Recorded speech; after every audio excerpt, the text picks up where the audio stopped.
hi guys, day 2 of reading ni 100 life-changing quotes, devotional. So naginani ko guys kay uwan. Kusog ang uwan, di medyo madungog ang sulti. So naginani ko.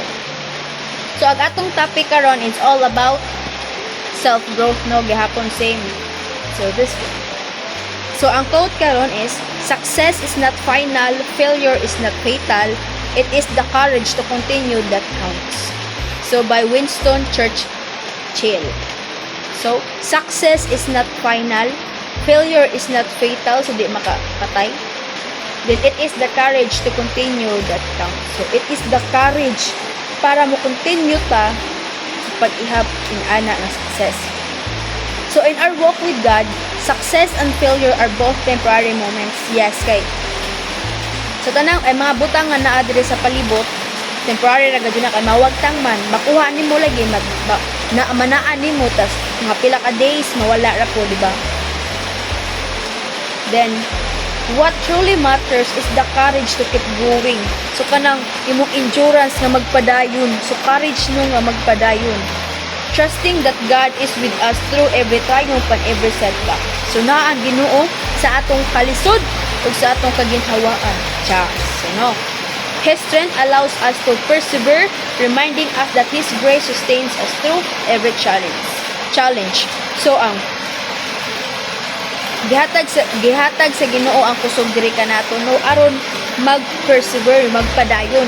So nay persistence basta magpadayon no natay persevere nga magpadayon sa atong paglakaw sa atong kinabuhi. Then it reminds us that ang ijang grasya nag-sustain ka nato sa tanan natong mga challenges na atong gina-face.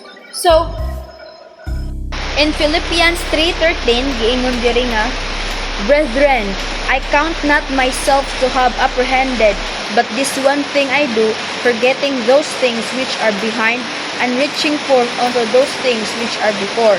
So sa Bisaya pa, mga igsuon, wala ako mag-isip nga kini nahimo ko na akong kaugalingon. Hinuon usa ka butang akong ginabuhat, maokin ni sagi nakalimtan ko ang nanagpangagi, naog sa pronounce ang Bisaya oy nanagpangagi na og sa nagadasdas ako paingon sa anaa sa unahan. So I count not myself to have apprehended, but this one thing I do, forgetting those things which are behind, kalimtan na tong mga butang nga naa sa akong likod, sa akong nabiyaan na left behind, nabiyaan, and reaching forth unto those things which are before. So reaching sa mga butang nga umaabot pa nga nasa atong atubangan. So the challenge is, but one thing I do, forgetting what is behind and straightening toward what is ahead. So gingon dra no, dili si Jaday challenge ko ano ba murag kuan nga pon ba learnings na, but one thing I do, forgetting what is behind, gikalimtan na nako ag akong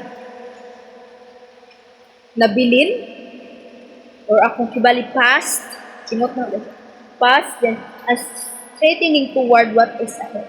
No, keep on reaching ug naa kung unsa ang nasa unahan. Mo madita mga Pinoy, Pinoy people, sa kita mga tao no nga, di na ta magbase sa likod o di na nato balikon ang past. Hindi natin balikan ang nakaraan para sa aral pa. No, hindi natin balikan ang nakaraan. So we are keeping reaching, so kung unsa ang sa unahan, kung unsa ang naa sa atong atubangan ug sa umaabot past nga panahon. So mo ni atong gina-reach, ginaampo nga Lord, kung unsa man ni ana ikaw magauban ka namo, ikaw magatabang ka namo nga amo ning makuha, amo ning ma-reach ngani mga pangandoy o unsa man mga butang nga gusto ninyo ma-reach sa unahan. Then kalimtan na kung saan nga nahibilin. So no, di ko andiri nga, but one thing I do is forgetting what is behind and straining toward what is ahead, and reaching toward what is ahead. So this is amazing, or this is a great motivation to us nga padayon na gali pa sa kinabuhi no kay Sa tagsa nato na atay mga pangandoy sa atong kinabuhi. Na natin mga pangandoy nga kita ma-prosper or kita maging successful sa future or sa umaabot nga panahon. So, this is the reminder for us to keep going kung asa nakakaroon nga stair na imong patong imong tiil, magpadayon gapon kami. So, forgetting what is behind and reaching toward what is ahead. Keeping reaching. And that's all. So mag-pray talo, mag-pray. Yung nagugmong amuhan, Lord, salamat na karon alaw ang gihatag. Salamat sa uwan, Lord Jesus.